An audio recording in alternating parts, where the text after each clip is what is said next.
Puji Tuhan, kekasih Tuhan. Pagi yang indah, kita bisa menghirup udara segar, kita bisa bangun, semuanya adalah kasih karunia Tuhan.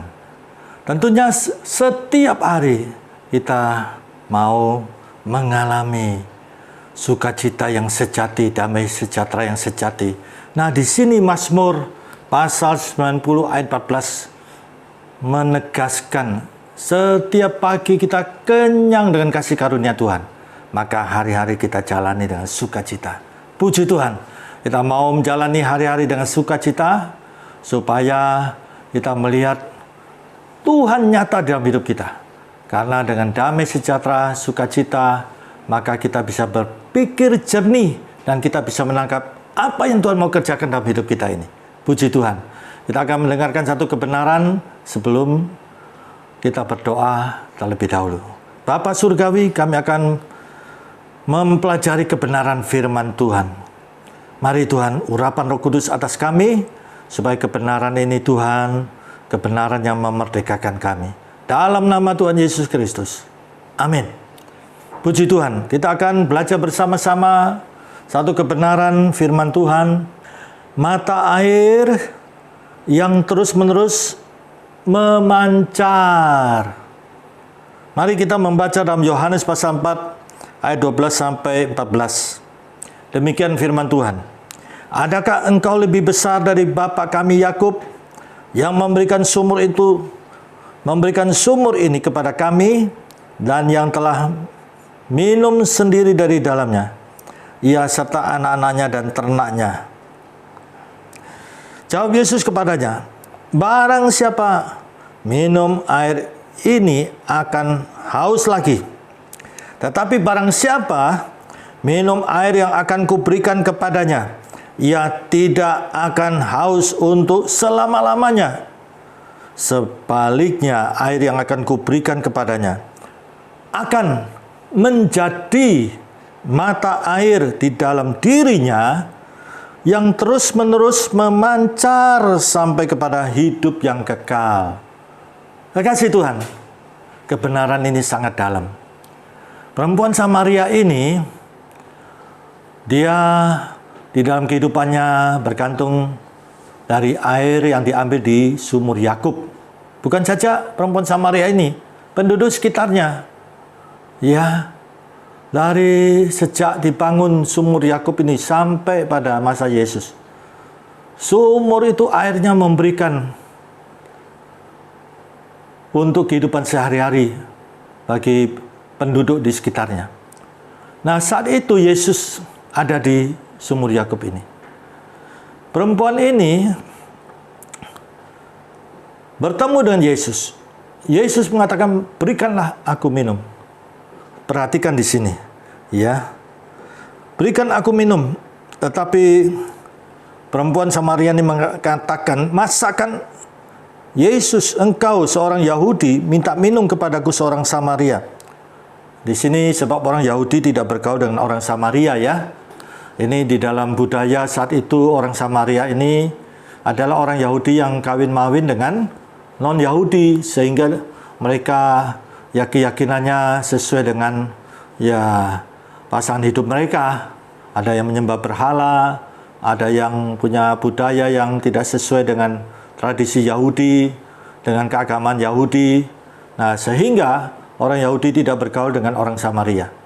Kekasih Tuhan, lihat di sini. Yesus mengatakan apa?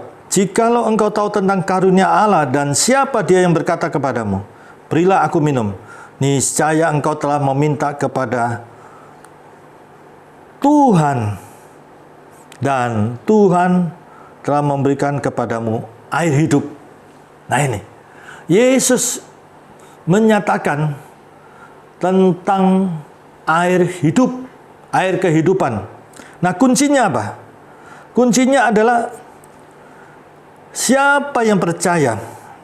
Nah ini, yang minum air yang Yesus berikan, ia tidak akan haus untuk selama-lamanya. Kalau air sumur Yakub ini bisa haus, air yang biasa. Tetapi air yang diberikan Yesus, lihat, barang siapa minum air yang akan kuberikan kepadanya, ia tidak akan haus untuk selama-lamanya. Sebaliknya, air yang akan kuberikan kepadanya akan menjadi mata air di dalam dirinya yang terus-menerus memancar sampai kepada hidup yang kekal. Sekarang ini kan kita belum di surga, kita masih di atas daratan. Bukan di awan-awan ya, di atas daratan kita masih menginjak bumi ini. Nah, nanti kita akan masuk hidup kekal surga. Ya, kita masih dalam tubuh jasmani, nantinya tubuh jasmani ini akan ya mati, dimasukkan dalam peti, jasad dimasukkan dalam peti, dimakamkan di sebidang tanah 1 kali 2 meter.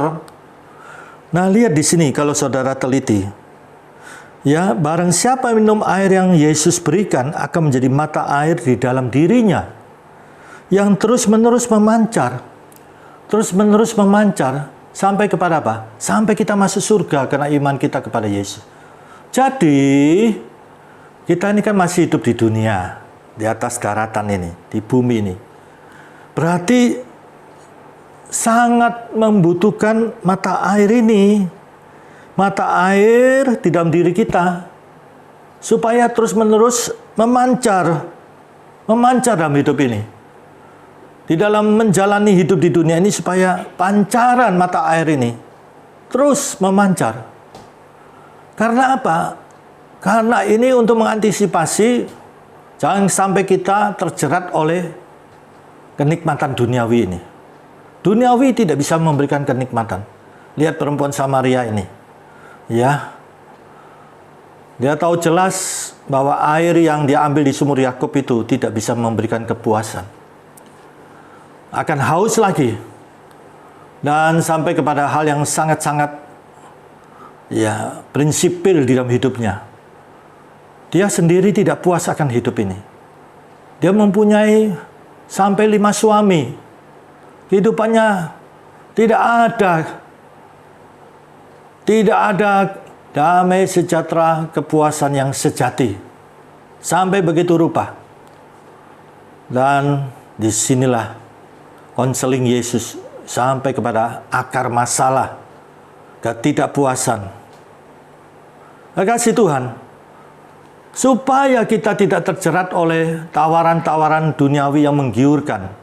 Kita lihat beberapa mereka tergelincir karena batu-batu kecil, bukan batu besar.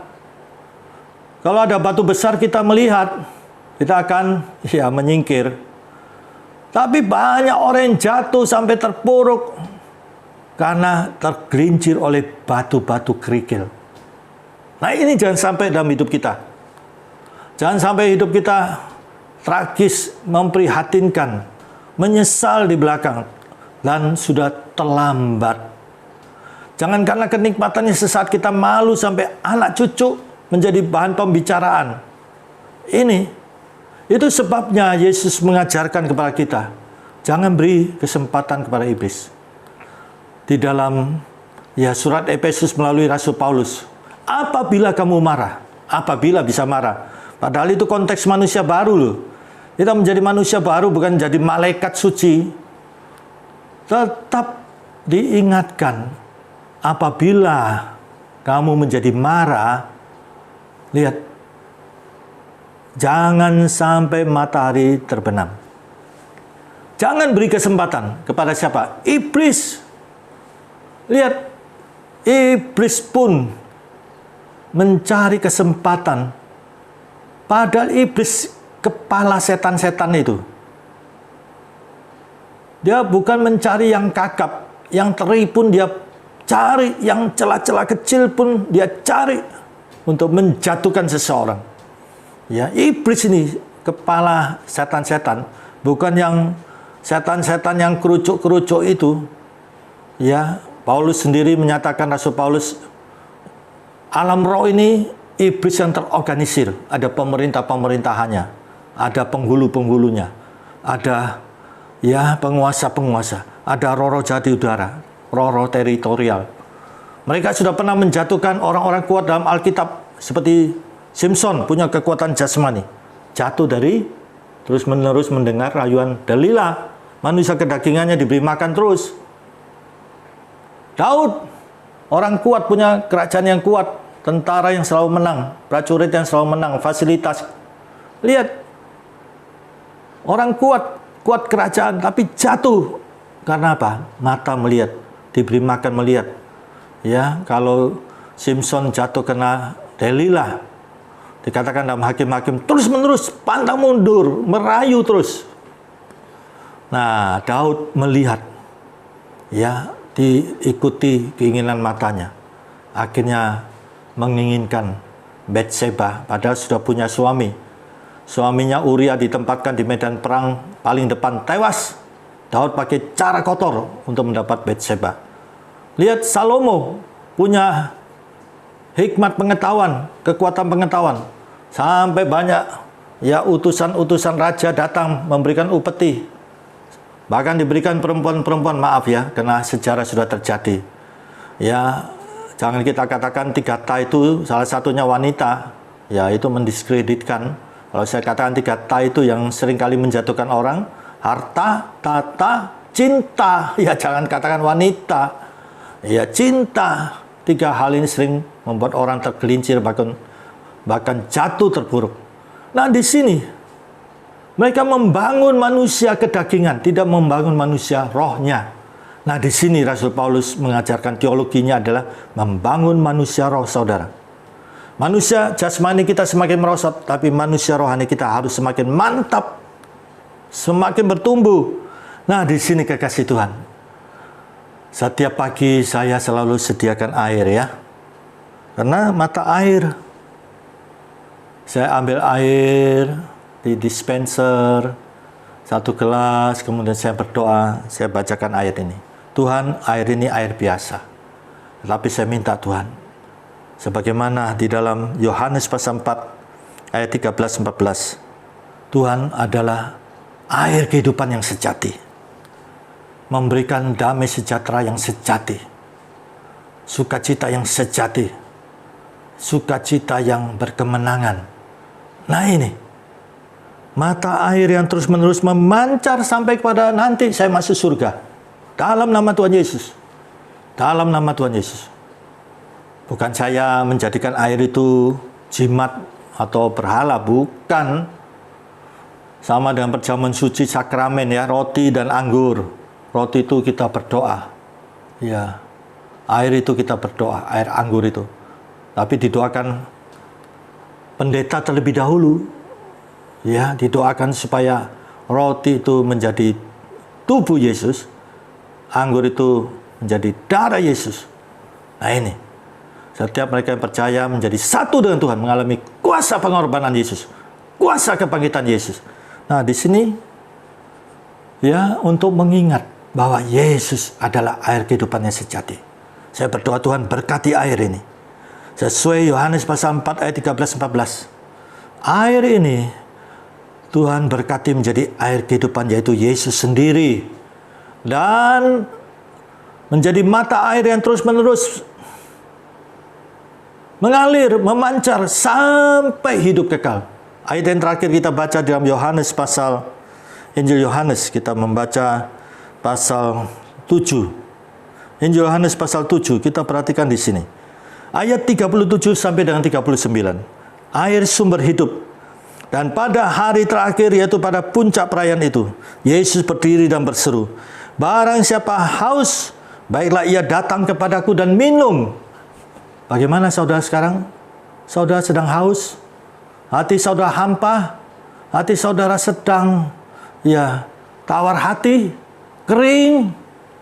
Nah ini, pada hari terakhir, yaitu pada puncak perayaan itu, Yesus berdiri dan berseru, barang siapa haus, baiklah ia datang kepadaku dan minum. Ya, sekarang kita datang pada Yesus dalam wujud jasmania Yesus kan sudah terangkat di surga. Tapi ini Yesus mengatakan, mari datang kepadaku dan minum. Wujud yang konkret yang bagaimana? Barang siapa percaya kepadaku, seperti yang dikatakan oleh kitab suci, dari dalam hatinya akan mengalir aliran-aliran air hidup Jadi Yesus itulah air kehidupan itu. Yang dimaksudkannya ialah roh. Di sini Roh Kudus yang akan diterima oleh mereka yang percaya kepadanya. Sebab roh itu belum datang karena Yesus belum dimuliakan. Di sini Yesus belum dimuliakan ini bukan maksudnya mari naikkan pujian, muliakan dia, nanti Roh Kudus turun. Bukan. Yang dimaksudkan Yesus belum dimuliakan, Yesus belum bangkit dalam konteks saat itu. Nah, ketika Yesus sudah bangkit, murid-murid disuruh tunggu di loteng Yerusalem. Roh Kudus dicurahkan. Nah, di sini, ini pentingnya, supaya setiap pagi kita ambil air itu untuk mengingat firman Tuhan. Tuhan, air kehidupan adalah Yesus Kristus sendiri. Kita menjalin hubungan kita yang baik dengan Tuhan. Bagaimana hubungan kita? Baik atau tidak? Apakah asal-asalan? Atau kalau sempat, sekarang lihat apakah hubungan pribadi saudara dengan Tuhan baik. Di sini saudara akan lihat. Ya, sesuai firman Tuhan. Roh Kudus itu. Nah, ini penting. Yohanes 14 ayat 16 sampai Yesus minta kepada Bapaknya. Roh penolong. Untuk menyertai kita, untuk diutus menyertai kita. Sampai kapan? Sampai selama-lamanya. Nah, ini mata air yang mengalir terus-menerus sampai kepada hidup yang kekal. Pagi kita membutuhkan Roh Kudus sebagai penolong. Karena yang kita hadapi ini bukan alam nyata saja, melainkan alam roh juga. Nah, di sini, kekasih Tuhan. Setiap pagi kita tahu Yesus air kehidupan yang bisa memberikan kepuasan. Air kehidupan itu adalah Roh Kudus. Roh Kudus akan memimpin kita sepanjang hari, setiap hari. Bukankah kita butuh air setiap pagi? Kadar tubuh kita ini kan mengandung cairan yang sangat tinggi. Ya. Nah, di sini Roh Kudus penting. Yohanes 16 ayat 13-14 membawa kita dalam seluruh kebenaran firman Tuhan. Ini Kejadian sampai Wahyu, tidak boleh tambah, tidak boleh dikurang. Mazmur 19. Roh itu mengurapi firman yang tertulis ini, huruf ini menjadi roh yang menghidupkan. Dan lihat, ya, Roh Kudus memberitahu kita hal-hal yang akan datang, rencana Tuhan di akhir zaman. Gerakan Roh Kudus pada akhir zaman. Kita dibawa dalam rencana Tuhan, dalam kehendak Bapa, dalam gerakan Roh Kudus pada akhir zaman. Dan berikutnya ini prinsip.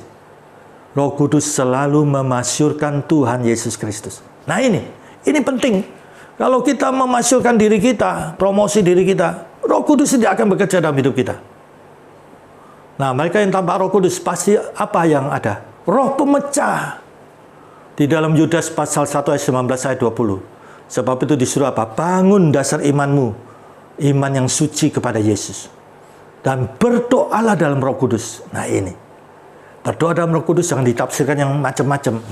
Berdoa dalam Roh Kudus itu adalah berdoa dalam hubungan dengan pekerjaan Roh Kudus, pribadi Roh Kudus, karunia-karunia Roh Kudus.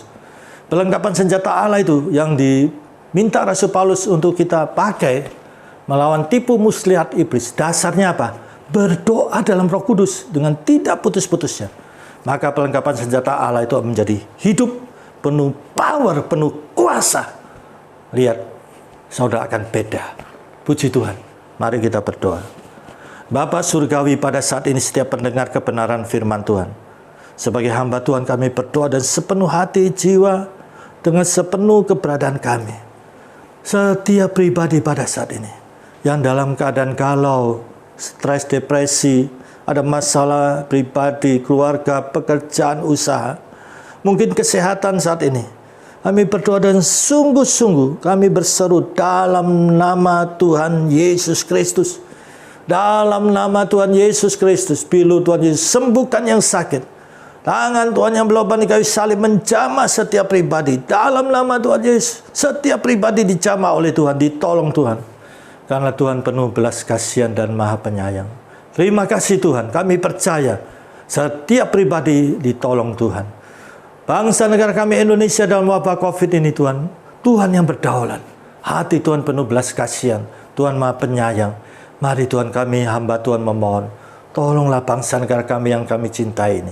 Wabah bisa teratasi, vaksin yang sudah ada Tuhan berkati menjadi efektif. Terima kasih Tuhan. NKRI tetap terpelihara, terjaga, puji Tuhan. kasih karunia Bapa surgawi, kasih Tuhan Yesus, dan persekutuan Roh Kudus menyertai saudara mulai sekarang ini sampai Maranatha Tuhan Yesus datang kembali. Puji Tuhan, puji Tuhan. Amin. Tuhan memberkati.